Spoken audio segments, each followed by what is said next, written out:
ओम शांति। ओम शांति। आज 11 अक्टूबर 2025 प्रातः मुरली। मीठे बच्चे, तुम्हारा फर्ज है सबको स्थायी सुख और शांति का रास्ता बताना। शांति में रहो और शांति की बख्शिश इनाम दो। प्रश्न है, किस गुह्य राज को समझने के लिए बेहद की बुद्धि चाहिए? उत्तर है, ड्रामा की जो सीन जिस समय चलनी है उस समय ही चलेगी। इसकी एक्यूरेट आयु है। बाप ने भी अपने एक्यूरेट टाइम पर आते हैं। इसमें 1 सेकंड का भी फर्क नहीं पड़ सकता है। पूरे 5000 वर्ष के बाद बाप आकर प्रवेश करते हैं। यह गुड राज समझाने के लिए बेहद की बुद्धि चाहिए। गीत है, बदल जाए दुनिया न बदलेंगे हम। ओम शांति। रूहानी बच्चों प्रति रूहानी बाप बैठ समझाते हैं, बच्चों को रास्ता बताते हैं शांति धाम और सुख धाम का। इस समय सब मनुष्य विश्व में शांति चाहते हैं। हर एक इंडिविजुअल भी चाहते हैं और विश्व में भी शांति चाहते हैं। हर एक कहते हैं मन की शांति चाहिए। अब वह भी कहाँ से मिल सकती है? शांति का सागर तो बाप ही है, जिससे वर्षा मिल सकता है। इंडिविजुअल भी मिलता है, होलसेल भी मिलता है, यानी सबको मिलता है। जो बच्चे पढ़ते हैं समझ सकते हैं हम शांति का वर्षा लेने अपना भी पुरुषार्थ करते हैं, औरों को रास्ता बताते हैं। विश्व में शांति तो होनी ही है, चाहे कोई वर्षा लेने आए व ना आए। बच्चों का फर्ज है सब बच्चों को शांति देना। यह समझ नहीं सकते 2-4 को वर्षा मिलने से क्या होगा।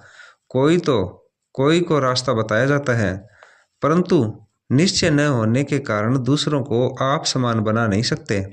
जो निश्चय बुद्धि है वह समझते हैं बाबा से हमको वर मिल रहा है, वरदान देते हैं ना। आयुष्मान भव, धनवान भव भी कहते हैं। सिर्फ कहने से तो आशीर्वाद नहीं मिल सकती। आशीर्वाद मांगते हैं तो उनको समझाया जाता है, तुमको शांति चाहिए तो ऐसे पुरुषार्थ करो, मेहनत से सब कुछ मिलेगा। भक्ति मार्ग में कितने आशीर्वाद लेते हैं, माँ बाप, टीचर, गुरु आदि सब मांगते हैं हम सुखी और शांत रहें, परंतु रह नहीं सकते क्योंकि इतने ढेर मनुष्य हैं। इनको सुख शांति कैसे मिल सकती है? गाते भी हैं शांति देवा। बुद्धि में आता है, हे परमपिता परमात्मा हमको शांति की बख्शिश दो करो। वास्तव में बख्शिश उसको कहा जाता है जो चीज उठाकर देवे। कहेंगे यह तुमको बख्शिश है, इनाम है। बाप कहते हैं बख्शिश कोई कितनी भी करते हैं, धन की, मकान की, कपड़े आदि की करते हैं। वह हुआ दान पुण्य अल्पकाल के लिए। मनुष्य को देते हैं, साहूकार गरीब को अथवा साहूकार को देते आए हैं। परंतु यह तो है शांति और सुख स्थायी। यहाँ तो कोई एक जन्म के लिए भी सुख शांति नहीं दे सकते, क्योंकि उनके पास है ही नहीं। देने वाला एक ही है बाप। उनको सुख शांति पवित्रता का सागर कहा जाता है। ऊंच ते ऊंच भगवान की ही महिमा गाई जाती है। समझते हैं उनसे ही शांति मिलेगी। फिर वह साधु संत आदि के पास जाते हैं, क्योंकि भक्ति मार्ग है ना, तो फेरा फिराते रहते हैं। यह सब है अल्पकाल के लिए पुरुषार्थ है। तुम बच्चों का अभी वह सब बंद हो जाता है। तुम लिखते भी हो बेहद के बाप से 100% पवित्रता सुख शांति का वर्षा पा सकते हैं। यहाँ 100% अपवित्रता दुख अशांति है, परंतु मनुष्य समझते नहीं। कहते ऋषि मुनि आदि तो पवित्र हैं, परंतु पैदाइश तो फिर भी विष से होती है ना। मूल बात यही है, रावण राज्य में पवित्रता हो न सके। पवित्रता सुख शांति सबका सागर एक ही बाप है। तुम जानते हो हमको शिव बाबा से 21 जन्म अर्थात आधा कल्प 2500 वर्ष के लिए वर्षा मिलता है। यह तो गारंटी है। आधा कल्प सुखधाम, आधा कल्प दुखधाम। सृष्टि के 2 भाग हैं, एक नई एक पुरानी। परंतु नई कब पुरानी कब होती है यह भी नहीं जानते। झाड़ की आयु इतनी एक्यूरेट बता नहीं सके। अभी बाप द्वारा तुम इस झाड़ को जानते हो। यह 5000 वर्ष का पुराना झाड़ है। इनकी एक्यूरेट आयु का तुमको पता है? और जो झाड़ होते हैं उनकी आयु का किसी को पता नहीं होता है, अंदाज बता देते हैं। तूफान आया, झाड़ गिरा, आयु पूरी हो गई। मनुष्यों का भी अचानक मौत होता रहता है। इस बेहद के झाड़ की आयु पूरे 5000 वर्ष है। इसमें एक दिन न कम न जास्ती हो सकता है। यह बना बनाया झाड़ है, इसमें फर्क नहीं पड़ सकता। ड्रामा में जो सीन जिस समय चलनी है उस समय ही चलेगी, हूबहू रिपीट होना है। आयु भी एक्यूरेट है। बाप को भी नई दुनिया स्थापन करने आना है, एक्यूरेट टाइम पर आते हैं, 1 सेकंड का भी उनमें फर्क नहीं पड़ सकता। यह भी अब तुम्हारी बेहद की बुद्धि हुई, तुम ही समझ सकते हो। पूरे 5000 वर्ष बाद बाप आकर प्रवेश करते हैं, इसलिए शिवरात्रि कहते हैं। कृष्ण के लिए जन्माष्टमी कहते हैं। शिव की जन्माष्टमी नहीं कहते, शिव की रात्रि कहते हैं, क्योंकि अगर जन्म हो तो फिर मौत भी हो। मनुष्यों का जन्मदिन कहेंगे, शिव के लिए हमेशा शिवरात्रि कहते हैं। दुनिया में इन बातों का कुछ भी पता नहीं। तुम समझते हो शिवरात्रि क्यों कहते हैं, जन्माष्टमी क्यों नहीं कहते? उनका जन्म दिव्य अलौकिक है, जो और कोई का हो नहीं सकता। यह कोई जानते नहीं शिव बाबा कब कैसे आते हैं। शिवरात्रि का अर्थ क्या है तुम ही जानते हो। यह है बेहद की रात। भक्ति की रात पूरी हो दिन होता है। ब्रह्मा की रात और दिन तो फिर ब्राह्मणों का भी हुआ। एक ब्रह्मा का खेल थोड़ा ही चलता है। अब तुम जानते हो, अब दिन शुरू होना है। पढ़ते पढ़ते जाएं, अपने घर पहुंचेंगे, फिर दिन में आएंगे। आधा कल्प दिन और आधा कल्प रात गाई जाती है, परंतु किसी की भी बुद्धि में नहीं आता। वो लोग जो कहेंगे कि कलयुग की आयु 40,000 वर्ष बाकी है, सतयुग की लाखों वर्ष है, फिर आधा आधा का हिसाब ठहरता नहीं। कल्प की आयु को कोई भी नहीं जानते। तुम सारे विश्व के आदि मध्य अंत को जानते हो। यह 5000 वर्ष के बाद सृष्टि चक्कर लगाती रहती है।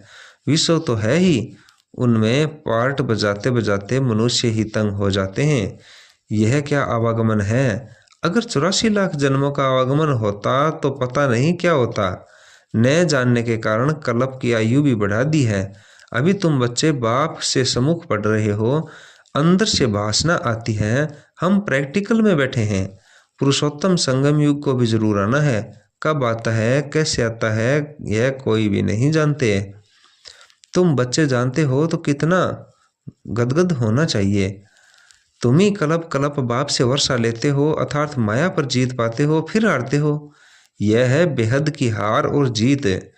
उन राजाओं की तो बहुत ही हार जीत होती रहती है। अनेक लड़ाइयाँ लगती रहती हैं। छोटी सी लड़ाई लगती है तो कह देते हैं अब हमने जीता। क्या जीता? थोड़े से टुकड़े को जीता। बड़ी लड़ाई में हारते हैं तो फिर झंडा गिरा देते हैं। पहले पहले तो एक राजा होता है, फिर और वर्दी होते जाते हैं। पहले पहले इन लक्ष्मी नारायण का राज्य था, फिर और राजाएं आने शुरू हुए, जैसे पोप का दिखाते हैं। पहले एक था, फिर नंबरवार, और पोप भी बैठते गए। किसी की मृत्यु का तो ठिकाना नहीं है ना। तुम बच्चे जानते हो, हमको बाबा अमर बना रहे हैं, अमरपुरी का मालिक बना रहे हैं। कितनी खुशी होनी चाहिए। यह है मृत्युलोक है, वह है अमरलोक है। इन बातों को नया कोई समझ न सके, उनको मजा नहीं आएगा जितना पुराणों को आएगा। दिन प्रतिदिन वर्दी को पाते रहते हैं, निश्चय पक्का हो जाता है। इसमें सहनशीलता भी बहुत होनी चाहिए। यह तो आसुरी दुनिया है, दुख देने में देरी नहीं करते। तुम्हारी आत्मा कहती है हम अभी बाबा की श्रीमत पर चल रहे हैं, हम संगम युग पर हैं, बाकी सब कलयुग में हैं। हम अभी पुरुषोत्तम बन रहे हैं। पुरुषों में उत्तम पुरुष पढ़ाई से ही बनते हैं, पढ़ाई से ही चीफ जस्टिस आदि बनते हैं ना। तुमको बाप पढ़ाते हैं, इस पढ़ाई से ही अपने पुरुषार्थ अनुसार पद पाते हो। जितना जो पढ़ेंगे उतना ग्रेड भी मिलेगी। इसमें राजाई की ग्रेड है, वैसे उस पढ़ाई में राजाई की ग्रेड नहीं होती है।